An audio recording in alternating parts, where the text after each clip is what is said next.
Easy ज्ञान के सभी दर्शकों का हमारी आज की इस वीडियो में हार्दिक स्वागत है। जैसा कि आप सभी जानते हैं कि इंदिरा गांधी प्यारी बहना सुख सम्मान निधि योजना के बारे में पिछली वीडियो में हमने आपको विस्तार से बताया था। पिछली वीडियो में हमने बताया था कि इस योजना के फॉर्म को आप किस प्रकार से भर सकते हैं तथा इस योजना के लिए फॉर्म भरने से पहले आप लोगों को कौन कौन से दस्तावेजों की आवश्यकता रहेगी। आज की इस वीडियो में हम आपको विस्तृत रूप से यह जानकारी देंगे कि कौन कौन से व्यक्ति इस फॉर्म को भरने के लिए पात्र होंगे तथा कौन कौन इस फॉर्म को नहीं भर सकते अर्थात वो अपात्र होंगे। तो बने रहिए हमारी वीडियो के साथ और देखते रहिए इजी ज्ञान।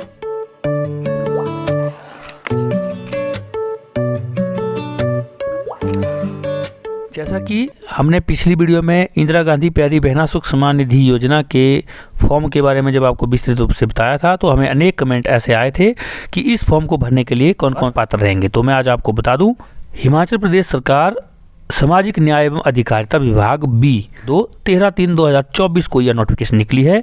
इस अधिसूचना में राज्यपाल हिमाचल प्रदेश इस विभाग द्वारा दिनांक 15 मई 2023 को अधिसूचित इंदिरा गांधी महिला सम्मान निधि योजना 2023 व संशोधन दिनांक 1 फरवरी 2024 व 7 फरवरी 2024 एवं शुद्धि पत्र दिनांक 19 फरवरी 2023 की निरंतरता में उक्त योजना में आंशिक संशोधन करते हुए अब एक समेकित एवं नवीकृत योजना इंदिरा गांधी प्यारी बहना सुख सम्मान निधि योजना अनुबंध क को प्रदेश में लागू करने के सहर्ष आदेश देते हैं।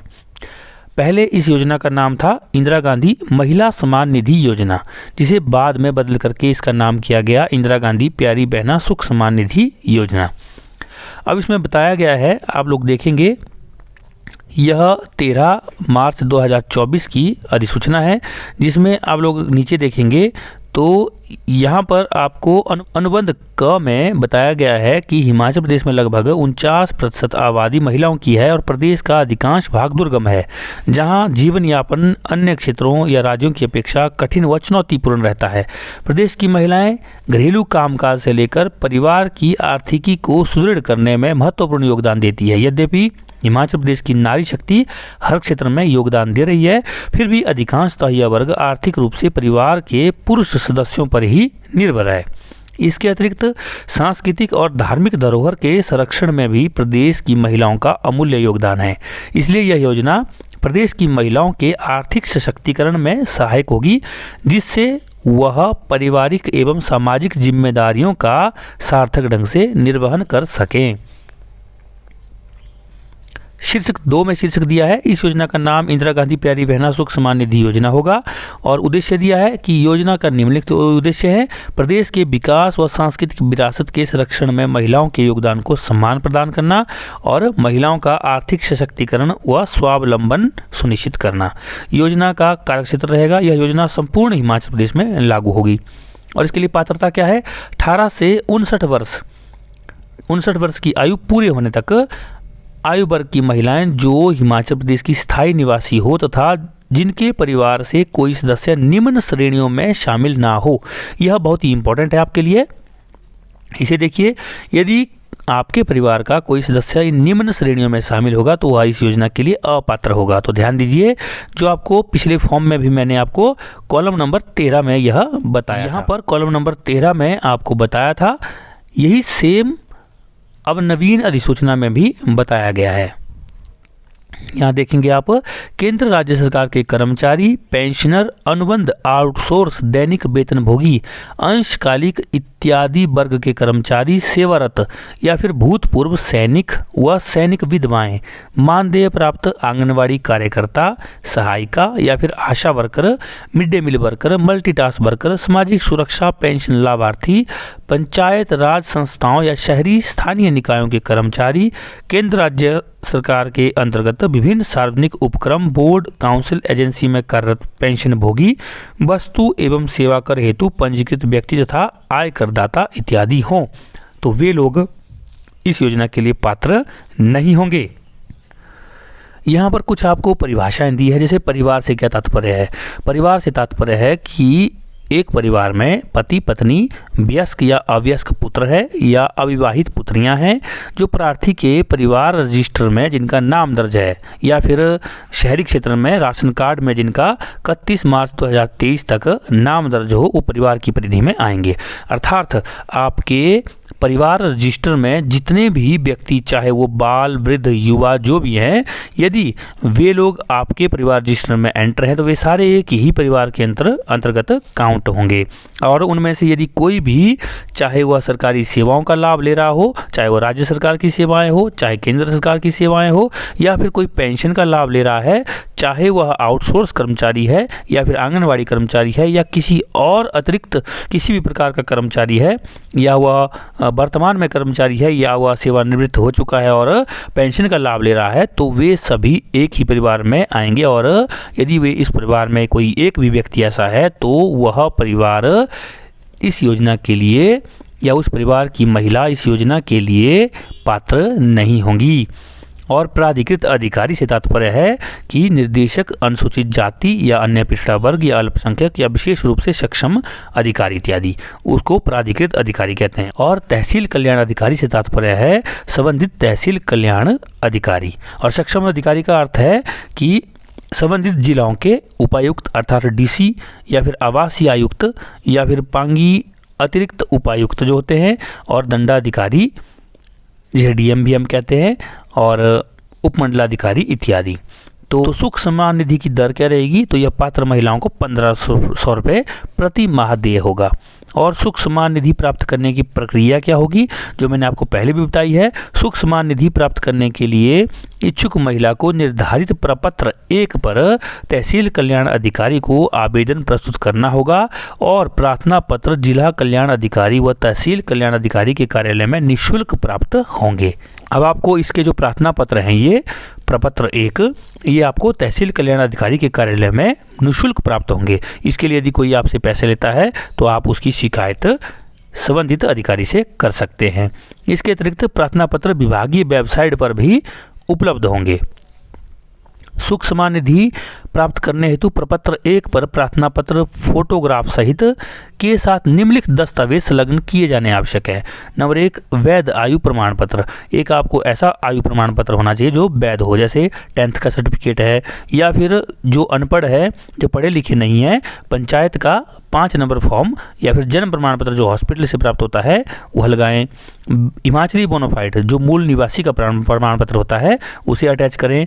और बैंक अथवा डाकघर में से कोई एक जो पासबुक आपके पास होगी उनकी कॉपी आपने लगानी है। आधार कार्ड की फोटोकॉपी लगानी है, राशन कार्ड की छाया प्रति लगानी है। और ध्यान रखें, जो ग्रामीण क्षेत्र के लोग हैं उन्होंने परिवार रजिस्टर की छायाप्रति भी लगानी है, और जो शहरी क्षेत्र के लोग हैं उन्होंने केवल मात्र राशन कार्ड की छायाप्रति ही लगानी है। और बौद्ध भिक्षुणियों के लिए पंचायत अथवा बौद्ध मठ की मुख्य भिक्षुणी अर्थात जिसे चोमो कहते हैं द्वारा जारी प्रमाण पत्र लगाना होगा। ग है, तहसील कल्याण अधिकारी समस्त प्रार्थना पत्रों का विवरण प्राप्ति की तिथि के क्रमानुसार दर्ज करेंगे, जिसे छंटनी के बाद पात्र महिलाओं के प्रार्थना पत्रों को वह अपने कार्यालय में श्रेणीवार एक निर्धारित रजिस्टर पर प्राप्ति तिथि अनुसार दर्ज करेंगे। और प्रार्थना पत्र के ऊपर दाईं ओर रजिस्टर का क्रमांक तथा प्राप्ति की तिथि अंकित करके प्रस्ताव पूर्ण मामलों सहित सक्षम अधिकारी को स्वीकृति हेतु प्रस्तुत अपनी सिफारिशों सहित करेंगे। और इसके बाद तहसील कल्याण अधिकारी यह सुनिश्चित करेंगे कि आवेदन नियमानुसार सभी औपचारिकताएं सहित पूर्ण हैं। अधूरे अपात्र श्रेणी के आवेदनों को 15 दिन के भीतर आवेदिका को टिप्पणी सहित वापस किए जाएंगे। उन्हें सूचित किया जाएगा कि आपके इस फॉर्म में ये कमी है या इस कारण से आपका फॉर्म रिजेक्ट किया जा रहा है।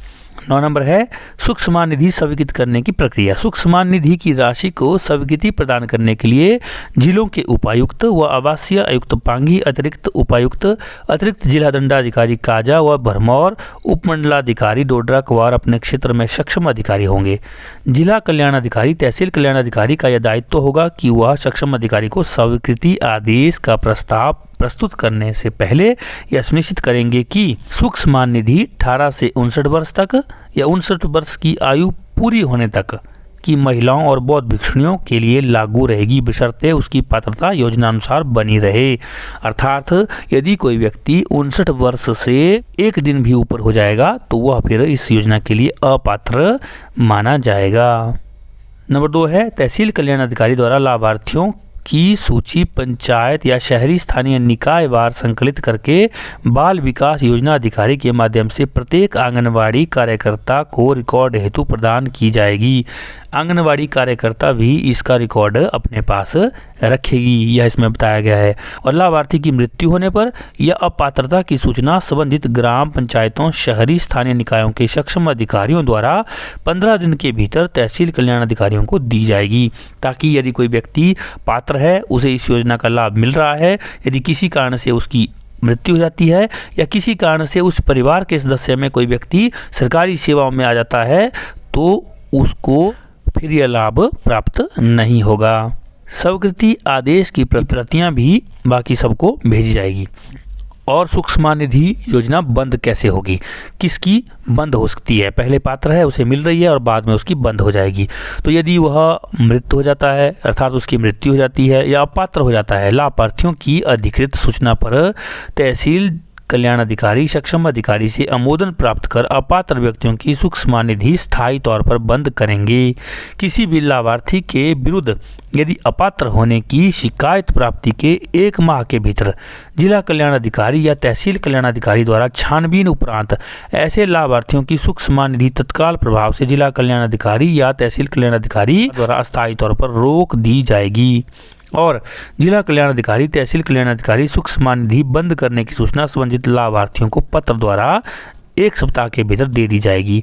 अर्थात सूक्ष्म निधि बंद जब हो जाएगी तो या तो कोई व्यक्ति की मृत्यु हो गई है तब बंद हो जाएगी, या फिर कोई व्यक्ति अपात्र हो जाता है। तो अपात्र कैसे होगा? जब उनके परिवार में कोई व्यक्ति सरकारी सेवाओं का लाभ ले रहा होगा तब वह अपात्र हो जाएगा। उसके बाद बहुत लंबी चौड़ी यह नोटिफिकेशन है। निरीक्षण कैसे कैसे करेंगे उसमें यहाँ बताया गया है। यहाँ कुल लाभार्थियों के क्रमशः 10% तथा 25% का निरीक्षण प्रत्येक वर्ष किया जाएगा और उसकी जानकारी आगे साझा की जाएगी। और ये जो योजना का लाभ जिस चीज़ को प्राप्त हो रहा है, इसे हर 6 माही या फिर वार्षिक प्रगति रिपोर्ट जो इसकी है वो निदेशालय को भेजना सुनिश्चित करेंगे, जो तहसील कल्याण अधिकारी होंगे। इस प्रकार से यह हमारी अधिसूचना थी जिसको आप लोगों ने जाना। तो आप लोगों को अब पता चल ही चुका होगा कि कौन कौन व्यक्ति इस इंदिरा गांधी प्यारी बहना सुख सम्मान निधि योजना के लिए पात्र है और कौन कौन अपात्र होंगे। यदि कोई व्यक्ति पात्र है तो वह बाद में किस प्रकार से इस योजना से वंचित होगा। अर्थात यदि कोई उनके परिवार में व्यक्ति कोई नौकरी पर लग जाता है, सरकारी सेवाओं में आ जाता है, तो फिर उस परिवार के उस सदस्य को इस योजना से संबंधित अपात्र माना जाएगा। उम्मीद है आज की इस वीडियो से आप लोगों ने यह ज्ञानवर्धक जानकारी प्राप्त की होगी और आप भी यह जान गए होंगे कि आप इस योजना के लिए पात्र हैं या फिर अपात्र हैं और किन परिस्थितियों में आप बाद में इस योजना के लिए अपात्र हो सकते हैं। कब तक आप इस योजना में पात्रता आपकी बरकरार रहेगी। इसी प्रकार की ज्ञानवर्धक वीडियो को प्राप्त करने के लिए आप हमारे चैनल इजी ज्ञान को लाइक शेयर सब्सक्राइब जरूर करें, बेल आइकन कॉल पर जरूर सेलेक्ट करें, ताकि जैसे ही हम कोई दूसरी वीडियो आपके लिए लेकर आते हैं आप तक हमारी वीडियो की नोटिफिकेशन सबसे पहले पहुंच सके। इसी के साथ वीडियो में अंत तक बने रहने के लिए आप सबका धन्यवाद। मिलते हैं किसी दूसरी वीडियो में, तब तक के लिए नमस्कार। आपका दिन शुभ हो, मंगल हो।